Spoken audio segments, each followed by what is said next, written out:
L'infini. En 1979, je trouve dans une très bonne librairie de Toulouse un livre au titre mystérieux et attirant, Les yeux de la violence. Ce livre de 24 pages, d'une seule phrase, sans aucune ponctuation, d'un auteur inconnu de moi, un certain Jean-Luc Parent, allait devenir mon livre de chevet, le lisant et relisant sans cesse, le reprenant souvent à n'importe quel endroit jusqu'à m'endormir dessus. Lors d'une nuit de la poésie, au début des années 80, j'ai eu la chance de rencontrer le poète.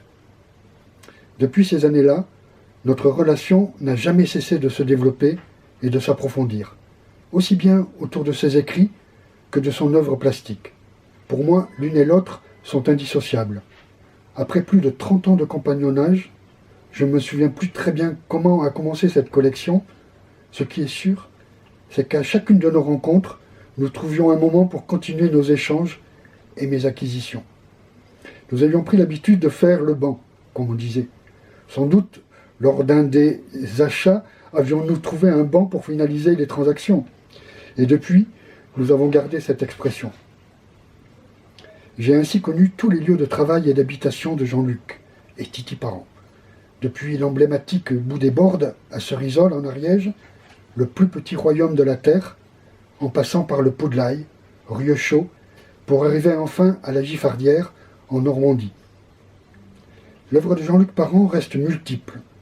Du premier livre découvert à celui à paraître, l'écrivain continue de m'entraîner dans sa ronde du monde et sa poétique si particulière. Et tel un double, ou plutôt telle une extension, l'œuvre plastique complète modèle cette cosmogonie, cette cartographie que chacun peut s'inventer. Cette œuvre, j'entends l'œuvre complète, depuis ses tout premiers dessins et ses tout premiers écrits, jusqu'aux derniers travaux et ceux en cours, est pour moi à nul autre pareil. Elle a quelque chose d'enfantin, au sens donné à ce mot au siècle des Lumières, transfiguration et illumination de l'homme grâce à qui ignorance et faiblesse prennent sens et valeur du côté de l'origine. Nous remontons au-delà de notre naissance, nous nous projetons au-delà de notre mort. Cette œuvre échappe à la limitation, elle dépasse le temps historique. Elle brouille aussi les repères, mêlant justement herbiers du XIXe siècle, cartes anciennes, animaux, poissons et animaux empaillés, peau de reptiles avec brouillon, dessins, cire noire ou de couleur. C'est à travers cette œuvre que j'ai découvert le monde pour la première fois, que j'ai parcouru sans rien connaître, cette œuvre qui m'a ouvert au monde, à ses cultures et à ses peuples, qui m'a entraîné à ouvrir les yeux comme pour la première fois et à voir l'invisible comme à toucher le visible.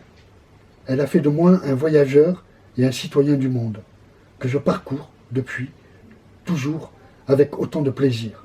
Et tous les jours, je découvre cette œuvre comme au premier jour, avec ce regard enfantin qui caractérise mon regard de collectionneur de près de 35 ans.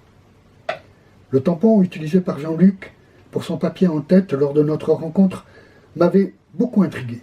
Il marquait « fabricant de boules et de textes sur les yeux ».